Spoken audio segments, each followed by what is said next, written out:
ఇలా వేయించి ఎనిపిన పప్పు నార్మల్ పప్పు కంటే 10 రెట్లు టేస్ట్గా ఉంటుందండి. హాయ్ ఫ్రెండ్స్, విరాజీస్ కిచెన్ స్వాగతం సుస్వాగతం. ఈ రోజు మనం పప్పు చేస్తున్నామండి. పప్పు అంటే నార్మల్ పప్పు కాదండి, ఈ రోజు డిఫరెంట్ గా పప్పు చేస్తున్నామండి. అదే అండి, ఎంతో టేస్ట్ అయినా వేయించి ఎనిపిన పప్పు అండి, చాలా బాగుంటుందండి. ఈ పప్పుని 7-8 నిమిషాలు వేయించి ఎనపడం వల్ల నార్మల్ పప్పు కంటే బాగుంటుందండి. అలాగే దీనికి కాంబినేషన్గా గుత్తి వంకాయ ఉల్లి కారం చేస్తున్నామండి. ఈ రెండింటి కాంబినేషన్ అదిరిపోతుందండి. ఇంకెందుకు ఆలస్యం, ఆటలాడుతూ చేసేద్దాం, చూసేద్దాం రండి. వీడియోలు అయితే చూస్తున్నారండి, కానీ లైక్ చేయడం లేదండి. ప్లీజ్ అండి, ఒక్క లైక్ చేయండి, అలానే హైప్ చేయండి. కందిపప్పు 1 కప్పు, ఎండుమిరపకాయలు 25 తీసుకున్నానండి. ఇక్కడ గుంటూరు తీసుకున్నాను, మీరు కారం తగ్గట్టు మిరపకాయలు తీసుకోండి. చిన్న సైజు ఎర్రగడ్డలు 3, 1 తెల్లగడ్డ, 2 టమోటాలు, కొద్దిగా చింతపండు, అలాగే పోపు పెట్టుకునే దానికోసము వడిము, కరివేపాకు. ఇంతే అండి ఈ పప్పు ఏం చెనిపేదానికి కావాల్సిన పదార్థాలు. చాలా బాగుంటుందండి. ఇలా ఏం చెనుపుకుంటే టేస్ట్ అయితే అదిరిపోతుంది.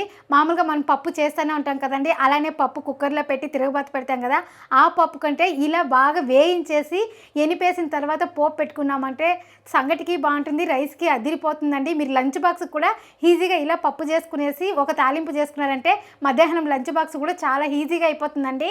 నార్మల్ పప్పు అయితే అలానే కుక్కర్ కడిగి పెట్టేస్తాం కదండి, ఇది అలా కాదండి. పప్పు ఫస్ట్ నూనె పోసి ఇవన్నీ వేయించుకోవాలండి. వేయించుకునే దానివల్ల కమ్మగా ఉంటుంది పప్పు అనేది. మీరు నెయ్యి వేసుకొనైనా తినచ్చు, అలానే కూడా తినచ్చండి. పిల్లలు కూడా టేస్ట్ డిఫరెంట్గా ఉంటుంది కాబట్టి పిల్లలు కూడా ఇష్టంగా తింటారండి.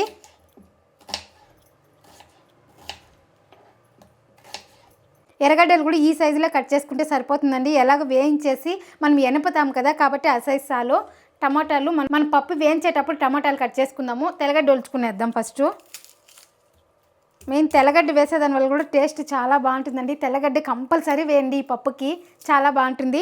నార్మల్ పప్పు అయితే మనం తిరుగుబాతులో వేస్తామండి. తెల్లగడ్డలు, ఎర్రగడ్డలు, టమోటాలు అంతా ఎనిపేదాని వల్ల మిక్స్ అయ్యి అన్నీ కలిపి టేస్ట్ చాలా బాగుంటుందండి. మీరు ఒక్కసారి చేసినారంటే నార్మల్ పప్పు కంటే మీరు ఈ పప్పు ఎక్కువగా చేస్తారండి, అంత బాగుంటుంది. ముందుగా స్టవ్ అంటించి కుక్కర్ పెట్టుకుందామండి. ఈ పప్పు అనేది కుక్కర్లో వేయించేసి మీరు విజిల్ పెట్టినారంటే బాగా ఉడికిపోతుందండి. అదే మీరు పాత్రలో పెట్టినట్లయితే చాలా టైం తీసుకుంటుందండి పప్పు ఉడికేదాని వల్ల. కాబట్టి కుక్కర్కి పెట్టేసి ఒక 3 విజిల్ కానీ 4 విజిల్ కానీ పెట్టినట్లయితే పప్పు అనేది మెత్తగా ఉడికిపోతుంది. కుక్కర్లోనే పెట్టుకోండి, టైం సేవ్ అవుతుంది. ఇప్పుడు ఆయిల్ వేసుకుందాము.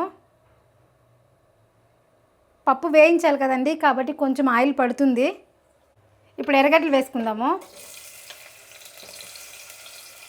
ఎర్రగడ్డలు కొంచెం వేగినాక మనం ఎండుమిరపకాయలు వేస్తామండి. నేను వీడియోలో ఎలా చెప్తానో ఒకదాని వెనుక ఒకటి వేసి వేయించేదాన్ని, అలాగే వేయించండి. పప్పు టేస్ట్ అనేది చాలా బాగుంటుంది. మీరు ఒకే పరి అన్నీ వేసేసినా కానీ వేగదండి. కాబట్టి ఎర్రగడ్డలు కొంచెం మగ్గినాక ఎండుమిరపకాయలు వేయాలి. చూడండి కొంచెం మగ్గింది, ఇప్పుడు ఎండుమిరపకాయలు వేస్తున్నాను. ఎండుమిరపకాయలు కూడా మరీ నల్లగా వేగకూడదండి, కొంచెం రెడ్గానే ఉండాలి. ఇది చిన్నప్పుడు అమ్మ ఎప్పుడు ఇంట్లో చేసే రెసిపీ అండి. వారంలో ఒకరోజు ఈ పప్పు ఏం చనిపోయేది ఉండనే ఉంటుంది. ఇప్పుడు ఎండుమిరపకాయలు వేసామండి, కొంచెం లైట్గా వేగింది కదా, కందిపప్పు వేస్తున్నాను. మనకి ఎండుమిరపకాయలు, ఎర్రగడ్డలు పుల్లు ఏగలేదండి. ఇప్పుడు ఈ పప్పు వేయించుకుంటాం కదా, దీంతో కూడా అది కూడా వేగిపోతుంది. ఇలా కలుపుతూ వేయించుకోవాలండి. మనకు వేయించేదానికి మినిమమ్ ఎట్లా లేదన్నా ఒక 8 నిమిషాలు పడుతుందండి. పప్పు కూడా మీరు ఇలా కలుపుతూనే ఉండాలండి. ఇలా వదిలేసినట్లయితే సైడ్లో మాడే ఛాన్స్ ఉంది. ఒక్క పప్పు కలర్ తిరిగినా కూడా వేయించేటప్పుడు కూర అనేది కొంచెం రంగు మారిపోతుందండి. కాబట్టి ఇలా బాగా కలుపుతూ ఉండాలి. పప్పు అనేది మంచి కలర్ వస్తుందండి, అంతవరకు వేయించుకోవాలి. దీనికి ఉప్పు, కారము, పులుపే అండి టేస్ట్ని ఇచ్చేది బాగా. అలాగే వేయించేదాంతో బాగా పప్పు వేయించినట్లంటే స్మెల్ చాలా బాగుంటుందండి. ఇలానే వదిలేసినామనుకోండి సైడ్లో మారిపోతుంది. కాబట్టి సైడ్లో కూడా ఇలా తీసుకొని కలిపినట్లయితే ఎక్కడ మాడదండి పప్పు అనేది.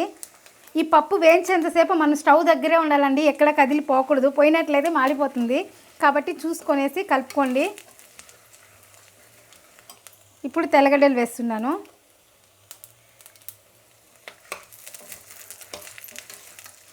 టమాటా అనేది ఇంకా వేయలేదండి, పప్పు ఇంకా కొంచెం బాగా వేగినాక టమాటాలు వేస్తాను. చూడండి పప్పు కూడా కలర్ మారుతూ ఉంది, అలాగే ఎర్రగడ్డలు కూడా ఇంకా కొంచెం మగ్గుతుందండి. మనం నీళ్ళు పోయక ముందే పప్పు అనేది బాగా వేగిపోవాలి, మళ్ళీ నీళ్ళు పోసుకున్నట్లయితే కరెక్ట్గా ఉంటుంది. మామూలుగా మనం పప్పు చేస్తే జీలకర్ర వేస్తాం కదండి, దీనికి జీలకర్ర వేయకూడదు, జీలకర్ర పొడి వేయకూడదండి, టేస్ట్ మారిపోతుంది. నేనేమేమి వేస్తానో ఇవే వేసి కానీ చేసినట్లయితే అదిరిపోతుందండి పప్పు. ఇంకొకసారి కూడా ఇంట్లో వాళ్ళు అడుగుతారు. చూడండి అర్ధం పప్పు వేగిపోయిందండి, ఇంకొక అర్ధం పప్పు వేగాల, బాగా వేయించుకుందాము. మీకు ఇంకా ఎక్కువ పప్పు కావాలంటే క్వాంటిటీ పెంచుకోండి, సరిపోతుంది. స్టవ్ అనేది సిమ్లో పెట్టేసానండి. మధ్య మధ్యలో కలుపుకుంటూ టమాటాలు కట్ చేసుకుందాము. టమాటాలు కూడా పప్పు అంతా వేగిపోయినాక టమాటాలు వేయాలండి. టమాటా బిన్నె వేసినట్లయితే కూడా మనకు పప్పు వేగదు. టమాటా కూడా ఈ సైజులో కట్ చేసుకుంటే సరిపోతుందండి. చూడండి పప్పు అనేది ముక్కాలు భాగం వేగిపోయిందండి, ఇంకొంతసేపు ఉంటే సరిపోతుంది మనకి. మళ్ళీ టమాటా వేసుకుందాము. ఇప్పుడే టమాటా వేసేసినట్లయితే పప్పు వేగదండి, ఎందుకంటే టమాటాలో ఉండే నీళ్ళంతా బయట వస్తుంది కదా, అప్పుడు పప్పు అనేది వేగదు. చూడండి ఇట్లా వేగాలండి. పప్పు అనేది మంచి రంగు వచ్చింది, చూసారా, గోల్డెన్ రంగు. ఈ రంగు వచ్చిందంటే పప్పు వేగిపోయినట్లే. ఇప్పుడు మనం టమాటా వేసుకుందాము. అలాగే కొద్దిగా పసుపు. ఇప్పుడు కలుపుకుందాము. టమాటాలు కొంచెం మగ్గేదాకా బాగా కలుపుకుందాము. టమాటాలు వేసేందుకు సౌండ్ వస్తుంది చూసారా. ఈ తేమ వల్ల మనకు పప్పు అనేది వేగదండి, కాబట్టి ముందుగానే వేయించుకునేయాలి. టమాటా వేసాం కదండి, కాబట్టి చింతపండు అనేది తక్కువ తీసుకోండి. నేను చిన్న ఉసిరికాయ సైజు తీసుకున్నాను, మీరు పులుపు చూసి వేసుకోండి. ఇంకొకటి అండి, దీనికి చింతపండు మామూలు పప్పుకైతే చింతపండు కలిపి గుజ్జు పోస్తాం కదండి, దీనికి అలా పోయకూడదండి. చింతపండు కూడా కడిగేసి వేయించేటప్పుడు వేసి కొంచెం వేయించేసి మూత పెట్టేసినట్లయితే సరిపోతుందండి. మళ్ళీ ఏమీ వేయాల్సిన అవసరం లేదండి, ఉప్పు వేసుకుంటే సరిపోతుంది. చూడండి టమాటాలు కూడా కొంచెం మగ్గుతూ ఉంది. ఈ మాత్రం మగ్గినప్పుడు చింతపండు కూడా వేసేయాలి.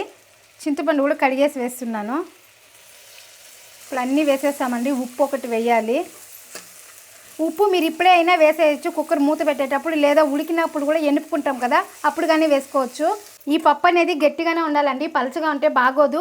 ఈ కప్పుతో మనం 1 కప్పు పప్పు తీసుకున్నాం కదా, 3 కప్పులు నీళ్ళు వేస్తున్నానండి. మళ్ళీ నీళ్ళు వేయాల్సిన అవసరం లేదండి. మరీ తిక్కుగా ఉందక్క, మాకు ఇంత తిక్కుగా ఉంటే నచ్చదు అనిపిస్తే కొంచెం నీళ్ళు వేసుకోండి. ఇప్పుడు నీళ్ళు పోస్తున్నాను. 1 2 3. ఈ నీళ్ళే సరిపోతుందండి, మళ్ళీ నీళ్ళు వేయాల్సిన అవసరం లేదు మనకి. ఈ పప్పు వచ్చి గట్టిగా ఉంటేనే బాగుంటుందండి, మరీ నీళ్ళుగా ఉంటే బాగోదు. అదే మనం నీళ్ళ పప్పు చేస్తాం కదండి, తిరుగుబాతు పెడతాం చూడండి, పప్పు అట్లే వేసి కుక్కర్కి పెట్టేసి ఎనిపేసి తిరుగుబాతు పెడతామే, ఆ పప్పు అయితే సాంబార్ లాగా రసం లాగా పెట్టినా కూడా బాగుంటుందండి. ఈ పప్పు అలా పెడితే బాగోదు. చూడండి మిరపకాయలు చూడడానికి ఎక్కువ అనిపిస్తూ ఉంది కదా. ఒకవేళ మీకు మిరపకాయలు ఎక్కువ వేసేసినామని అనిపిస్తే మీరు ఎనిపేటప్పుడు 4 మిరపకాయలు తీసేసి ఎనపండి. అప్పుడు టేస్ట్ చూసినారంటే కారం సరిగా ఉందంటే అట్లే వదిలేయండి. లేదక్క మాకు కారం తగ్గింది అంటే మీరు పక్కన పెట్టింటారు కదండి, ఆ మిరపకాయలు వేసి ఎనిపేసినట్లయితే సరిపోతుందండి. ఈ కూరకి కారము ఉప్పు పులిపే అండి టేస్ట్ అనేది. ఈ పప్పుకి నీళ్ళు పోసాం కదండి, ఉడికేటప్పుడు మూత పెడితే సరిపోతుందండి. అలాగే ఈ పప్పుకి నేను వడియంతో తిరుగుబాతు పెడుతున్నానండి. ఈ వడియం వేసేదాని వల్ల టేస్ట్ అయితే అదిరిపోతుందండి. మీకు ఈ వడియం కావాలి అంటే స్క్రీన్ పైన వాట్సాప్ నెంబర్ ఇస్తానండి, దానికి మెసేజ్ చేసినారంటే డీటెయిల్స్ అంతా పంపిస్తానండి. వడియం అనేది పప్పుకే కాదండి, పచ్చళ్ళకి వేసుకున్నాను బాగుంటుంది, ఆకు పప్పుకి బాగుంటుంది, అలాగే పులుగుర్లకి బాగుంటుందండి. చూడండి ఇలా ఉడకడం స్టార్ట్ అయినప్పుడు మూత పెట్టుకోండి. ఇంకోటి అండి, ఈ పప్పు అనేది పొంగను కూడా పొంగదండి, మనం తిరుగుబాతు పెట్టేసినాం కదా, కాబట్టి పప్పు పొంగను కూడా పొంగదండి. ఈ పప్పు అనేది 4 విజిల్ వస్తే సరిపోతుందండి. ఇప్పుడు కుక్కర్ విజిల్ వచ్చి ప్రెజర్ పోయాకి కొంచెం టైం పడుతుందండి. దీనికి సైడ్ డిష్గా ఉల్లి కారం గుత్తి వంకాయ చేస్తున్నానండి. అది కూడా డ్రైగా చేసుకున్నట్లయితే సైడ్ డిష్గా బాగుంటుంది. అలాగే అది చపాతీకి బాగుంటుంది, పెరుగన్నానికి బాగుంటుందండి. అది కూడా ఎలా చేయాలి, దానికి ఏమేమి వేయాలనేది పక్కా కొలతల్లో చేసి చూపిస్తానండి. ఈ కర్రీకి కావాల్సిన పదార్థాలు: తెల్ల వంకాయలండి, చిన్న చిన్నవే తీసుకున్నాను. ఇవి వచ్చి 1/2 కేజీ తీసుకున్నానండి. 1/2 కేజీ మెజర్మెంట్ చెప్తున్నాను. చిన్న సైజు ఎర్రగడ్డలు 5 తీసుకున్నానండి. మీరు పెద్ద సైజు తీసుకున్నట్లయితే 3 సరిపోతుంది. ఒక పెద్ద తెల్లగడ్డ 1, 2 టమాటాలు, పెద్ద ఉసిరికాయ సైజు చింతపండు, 1 స్పూన్ కారము, 1 స్పూన్ ధనియాల పొడి, అలాగే 1 చిన్న స్పూను జీలకర్ర పొడి. వంకాయలు కూడా కడిగి ముందుగా పెట్టుకునేయండి, ఎందుకంటే మనం కట్ చేసి నీళ్ళలో వేస్తలేదు, కట్ చేసి డైరెక్ట్గా అట్లే ఆయిల్లో వేస్తున్నామండి. కట్ చేసి నీళ్ళలో వేసేసి ఆయిల్లో వేసినట్లయితే ఆయిల్ అంతా ఎగిరి పడుతుందండి, కాబట్టి మీరు కడిగి పెట్టుకునేయండి. దీనికి ఏమీ వేయించాల్సిన అవసరం లేదండి, అలానే మిక్సీ పట్టుకునేస్తున్నాను. ఎర్రగడ్డలు కూడా ఈ సైజులో కట్ చేసి వేస్తున్నాను మిక్సీ పట్టేకి. అలాగే టమాటా కూడా కొంచెం పెద్దగానే కట్ చేయండి, పర్వాలేదు, మిక్సీ పట్టేదే కదా. అలాగే తెల్లగడ్డలు, చింతపండు, కారము, ధనియాల పొడి, అలాగే రుచికి సరిపోయినంత కల్లుప్పు. ఇప్పుడు దీన్ని మెత్తగా మిక్సీ పట్టుకునేద్దాం. చూడండి ఇలా మెత్తగా రుబ్బుకోవాలండి. అలాగే ఈ 2 ఎర్రగడ్డలు తిరగబాతకండి, దీన్ని కూడా కట్ చేసి పక్కన పెట్టేద్దాము. కొంచెం పొడి పొడిగా కట్ చేసుకోండి, బాగుంటుంది. ఇప్పుడు వంకాయలు కట్ చేసుకుందామండి. ఈ తొట్టి అనేది అర్థం కట్ చేయండి, సరిపోతుంది. చూడండి, మీరు కట్ చేసినప్పుడు ఇట్లా చూసుకోండి, ఏమన్నా పుచ్చులు ఉంటే కూడా తెలుస్తుంది మనకి. అన్నీ ఇలానే కట్ చేసి పెట్టుకునేద్దాము. మీరు స్టవ్ మీద పెనం పెట్టుకునేయండి, బాగా వేడెక్కుతుంది ఆ లోపల.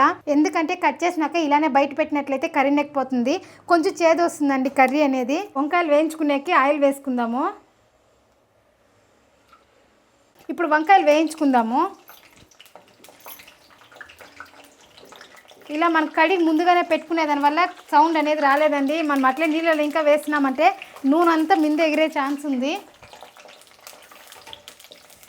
ఇలా నూనెలోనే ఫస్ట్ వంకాయ మగ్గించుకోవాలి.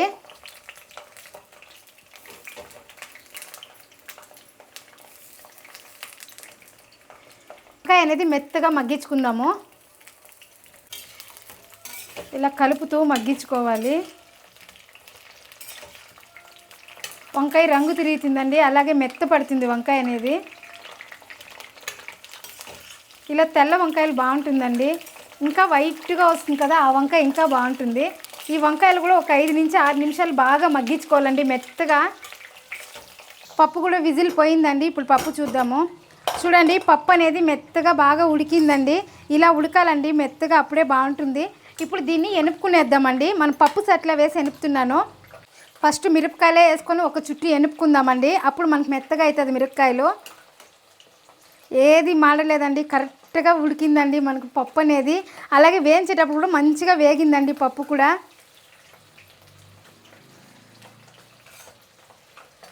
ఇంకా దీనికి ఉప్పు వేయలేదు మనము, ఉప్పు ఒకటి వేసుకున్నామంటే సరిపోతుంది. ఈ స్టేజ్లోనే మీకు మిరపకాయలు ఏమైనా ఎక్కువ అయితే కొన్ని తీసి పక్కన పెట్టేయండి. ఇప్పుడు ఎనుపుకుందాము. దీన్ని ఒక చుట్టి ఎనుపుకున్న తర్వాత దీన్ని పోస్తామండి, ఎందుకంటే ఇది మెత్తగా ఉంది కదా, మిరపకాయలు కొంచెం మెదిగినట్లయితే మనకు బాగుంటుంది. కాబట్టి నేను మిరపకాయలే ఫస్ట్ వేసుకున్నాను. ఇప్పుడు ఎనుపుకుందాము.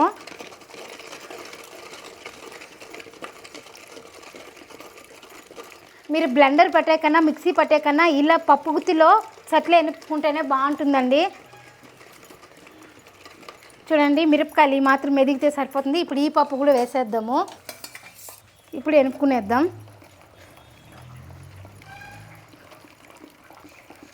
చూడడానికి రంగు బాగుంటుంది, టేస్ట్ బాగుంటుందండి ఈ పప్పు అయితే.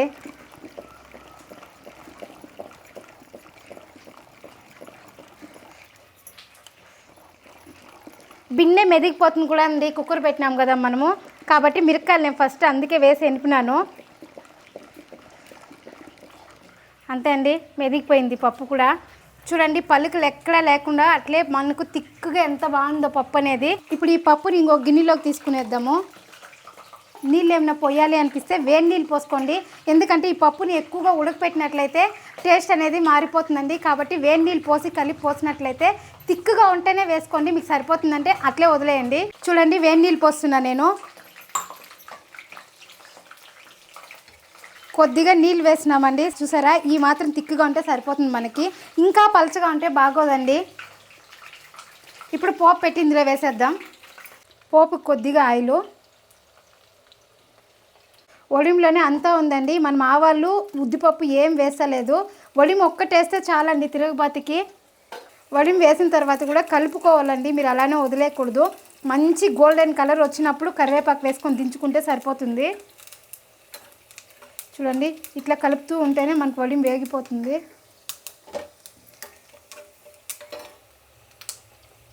ఇప్పుడు కరివేపాకు వేసుకుందాము. అంతే అండి, స్టవ్ ఆఫ్ వేస్తున్నాను. ఇప్పుడు పప్పులోకి వేసేద్దాము. చూసారా, చూడ్డానికి ఎంత బాగుందో. అంతే అండి, మనం వేయించిన పప్పు రెడీ అయిపోయిందండి. చూసారా ఎంత బాగుందో, చాలా బాగుంటుందండి టేస్ట్ కూడా.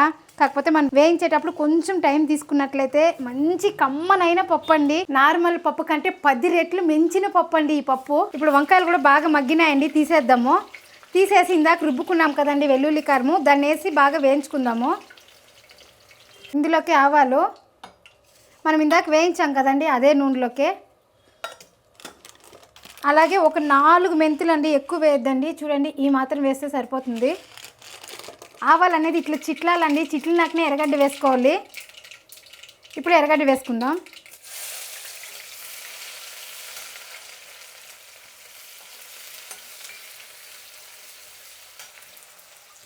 అలాగే కరివేపాకు. చూడండి ఎర్రగడ్డ ఈ మాత్రం వేగిన తర్వాత మనం ఇందాక రుబ్బుకున్నాం కదా, ఆ మసాలా వేసేద్దాం. ఈ మసాలా అనేది కూడా బాగా వేయించుకోవాలండి.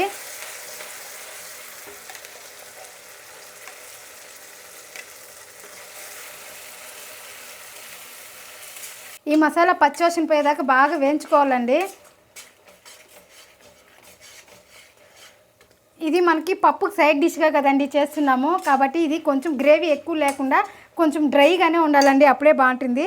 ఇందులో కొద్దిగా జీలకర్ర పొడి,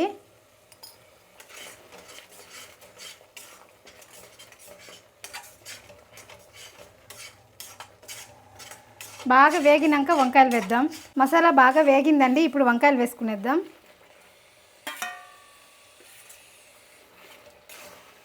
చూడండి చూడడానికి ఎంత బాగుందో. చపాతీకి సైడ్ డిష్గాను బాగుంటుంది, అలాగే పెరుగన్నానికి బాగుంటుంది. ఇంకోటి అండి, చపాతీకి అయితే కొద్దిగా నీళ్ళు వేసుకోండి, లైట్ గ్రేవీ ఉంటే తినడానికి బాగుంటుంది. ఇలా కూడా బాగుంటుందండి. కొంతమందికి కొంచెం గ్రేవీగా ఉండాలంటారు కదా, అలాంటి వాళ్ళ కోసం కొద్దిగా మీరు నీళ్ళు వేసుకోండి, సరిపోతుంది. ఇప్పుడు మిక్సీ జార్లో నుంచి కొన్నిగా నీళ్ళు వేస్తున్నానండి. ఈ నీళ్ళు అంతా బాగా ఇమిరిపోయేదాకా బాగా ఉడికించుకుందామండి. వంకాయలు ఏమైనా ఇంకా కొంచెం పచ్చిదనం ఉంటే కూడా పోతుంది. మీకు ఇలానే గ్రేవీ లాగా కావాలంటే కూడా ఇలానే పెట్టుకోవచ్చండి, రైస్కి కూడా బాగుంటుంది.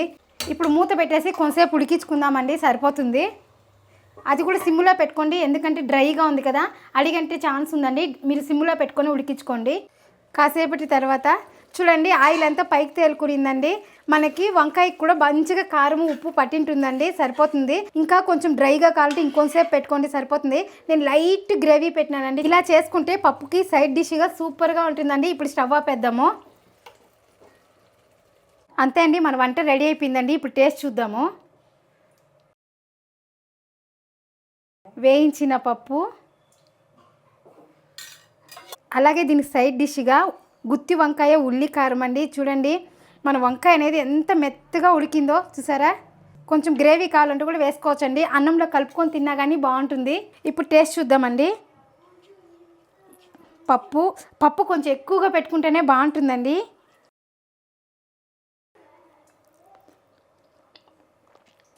పప్పు అయితే కమ్మగా ఉందండి, తింటా ఉంటే చాలా బాగుంది. దీనికి సైడ్ డిష్గా కూడా ఏమీ అవసరం లేదండి, అట్లే కూడా తినొచ్చు, చాలా బాగుంది. దీనికి అప్పలు వేసుకున్నా కానీ ఇంకా బాగుంటుందండి. దీనికి ఏ కాంబినేషన్ అయినా అదిరిపోతుందండి. ఇప్పుడు వంకాయతో తిని చూద్దాం.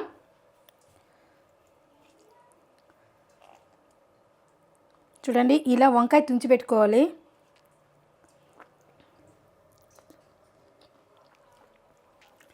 వంకాయ పెట్టుకుంటే కరిగిపోతుందండి వెన్నలాగా, చాలా బాగుందండి. ఇదే మెజర్మెంట్తో మీరు చేయండి, మీకు ఎట్లా కుదిరిందనేసి ఒక చిన్న కామెంట్ చేయండి. అంతే అండి, మనం ఏం చేసినా ఫాస్ట్లోను టేస్ట్లోను క్వాలిటీలోను ఎందులోనూ రాజీ పడకూడదండి. ఎందులో రాజీ పడదు, మీరు రాజీ పడకండి. ఇలాంటి మంచి మంచి వెరైటీ ఐటమ్స్ మన ఛానల్లో బోల్డ్ అన్ని ఉన్నాయండి. ఇక్కడ క్లిక్ చేసి చూడండి. మరొక వీడియోలో మళ్ళీ కలుద్దాం. బాయ్.